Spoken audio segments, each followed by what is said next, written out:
If you're looking for an awesome product at a great price, be sure to check out the link in the description.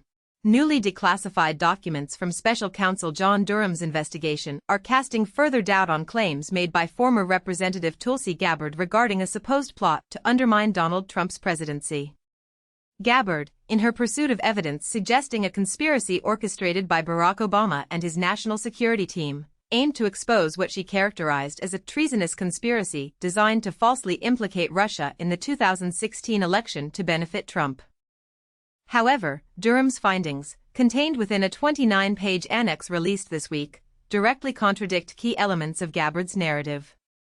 This latest development significantly weakens her already tenuous case, built upon allegations that have been repeatedly corroborated and substantiated by independent investigations. The initial premise of Gabbard's claims rests on the contention that the 2017 intelligence community assessment, which concluded with high confidence that Russia interfered in the 2016 election, was a fabricated product of a deliberate scheme against Trump. This assessment, affirmed by both the 2019 Mueller report and a bipartisan Senate Intelligence Committee report in 2020, forms the cornerstone of Gabbard's accusations. Even Vladimir Putin's own admission in 2018, during a joint press conference with Trump, where he stated his desire for Trump's victory, seemingly supports the initial intelligence findings, further undermining Gabbard's central argument. Durham's annex, however, delivers a decisive blow to Gabbard's theory. The document reveals that the emails at the heart of her claims, emails that were initially presented as evidence of a Clinton campaign conspiracy with Russia, were in fact the product of Russian intelligence hacking operations targeting US-based think tanks. Durham's investigation specifically points to the manipulation of emails from Leonard Bernardo of the Open Society Foundation, a philanthropist and frequent target of criticism within Trump's base, and Julianne Smith, a Clinton foreign policy aide. Both individuals have denied authoring the versions of the emails that circulated as part of the so-called Clinton Plan intelligence.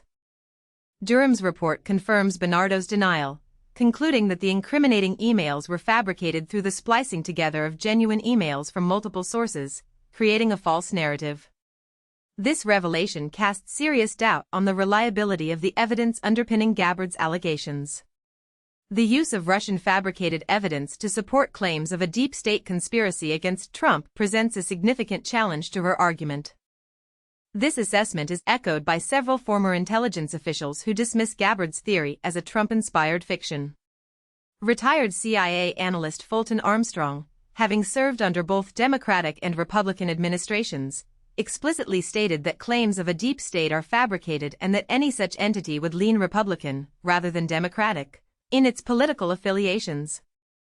Gabbard's position, closely aligned with Trump's assertions, finds itself directly contradicted by former CIA Director John Brennan, who served under President Obama. Brennan categorically refuted Gabbard's claims in a recent interview with The New Yorker, stating that Obama's instructions were to investigate Russian interference thoroughly but to avoid any action that could influence the election outcome.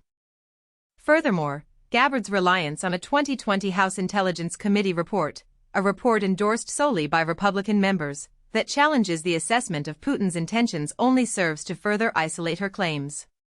Michael Van Landingham, one of the CIA authors of the 2017 intelligence assessment, provided counter-evidence to PBS NewsHour, highlighting multiple sources indicating that Putin actively desired Trump's victory. These sources included clandestine intel indicating Putin's shift in strategy following Clinton's perceived lead, the subsequent leak of hacked U.S. materials by Russian intelligence, and supportive portrayals of Trump in Russian media. This convergence of evidence strengthens the initial assessment of Russian interference aimed at securing Trump's election. In conclusion, Durham's findings significantly undermine Gabbard's claims of a deep state conspiracy against Trump. The evidence now points to a far simpler explanation: the deliberate dissemination of Russian disinformation, a fact supported by multiple independent investigations and corroborated by key figures involved in the initial intelligence assessments.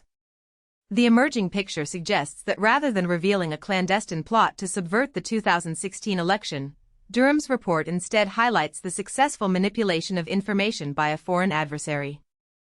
Gabbard's insistence on a more elaborate conspiracy theory